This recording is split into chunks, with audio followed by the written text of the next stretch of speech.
the clarinet.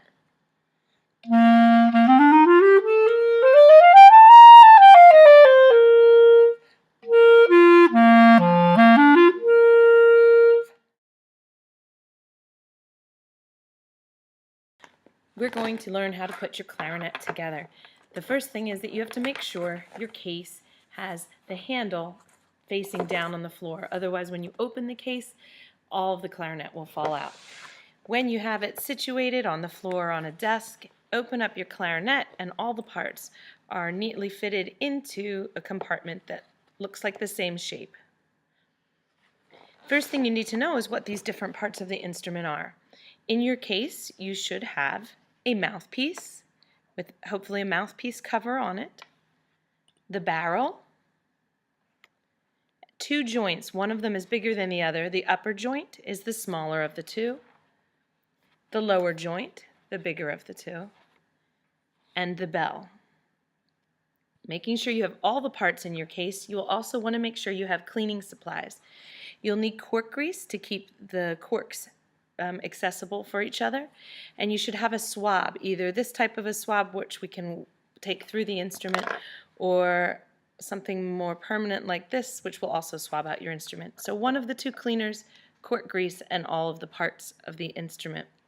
We're going to start by putting the instrument parts together, but before we can put these parts together, the corks on the bottom of the various sections have to be smooth and covered in cork grease. So to cork grease your corks, it looks like a chapstick tube. Simply take the chapstick tube and rub it over each of your corks. It's good to make sure that they're nice and slippery as you do this, and just wipe your finger off on a towel when you're done. Each portion of the clarinet needs to be done, all the corks, before you're ready to assemble your instrument. When you have the instrument all greased and ready to assemble, we're going to start from the top and work our way down.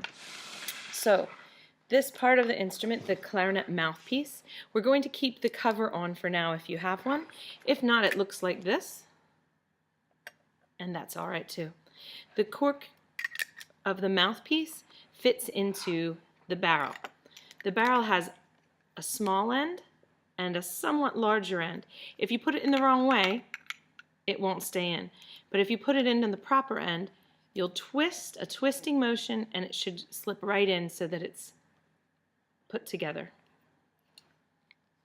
From the mouthpiece and the barrel, we need the upper joint.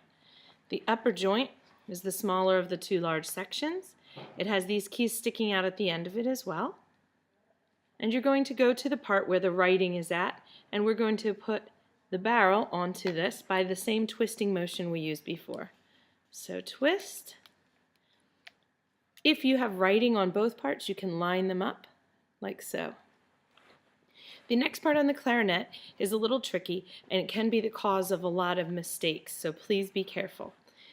Underneath all of this large section, there is a little key right here, our bridge key, and that key can be raised and lowered by pushing these keys down right on the top front, and you should see it moving.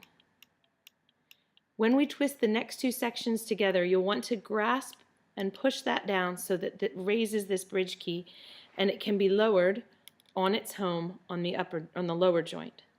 So here's your lower joint, here's your upper joint, and we're going to put them together with the same twisting motion we did before. However, now you have to be careful to not jam the two metal parts together. So small twisting motions like this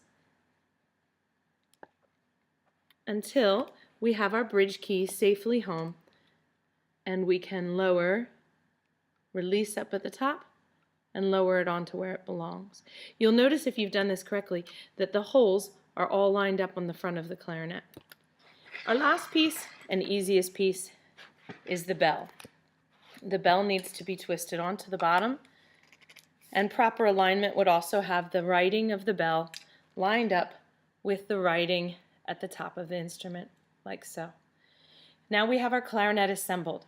You know all the parts to put them together from the bottom to the top: the bell, the lower joint, the upper joint, the barrel, and the mouthpiece. It's your turn to give this a try. If that works well for you, next we'll move on to reed placement.